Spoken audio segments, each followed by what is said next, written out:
Hello guys, welcome to my YouTube channel. Today I'm going to make a short video, but I'm going to say that I am now 8.5 months. So the doctor has suggested me to go for C-section on 24th this week 24th. So I'm going to meet my baby on 24th. So why C-section means C-section ಯಾಕಂದರೆ ಅದು ನೀರು ಜಾಸ್ತಿ ಇದೆ ಮತ್ತು baby ಬಂದ್ಬಿಟ್ಟು ಅಡ್ಡ ಇದೆ ಅಂತ ಸ್ಕ್ಯಾನಲ್ಲಿ ಗೊತ್ತಾಯಿತು. ಹಾಗೆ ಡಾಕ್ಟರ್ ಸಜೆಸ್ಟ್ ಮಾಡಿದ್ದಾರೆ C-sectionಗೆ. ಸೊ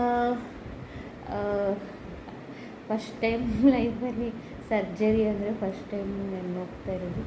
ಸೊ ಅದು ಹೇಗಿರುತ್ತೆ ಎಕ್ಸ್ಪೀರಿಯನ್ಸ್ ಎಲ್ಲ ಗೊತ್ತಿಲ್ಲ ನನಗೆ.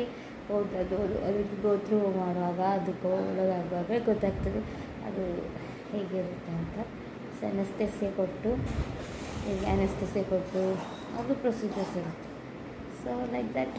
So see you soon. Bye. Take care. Bye.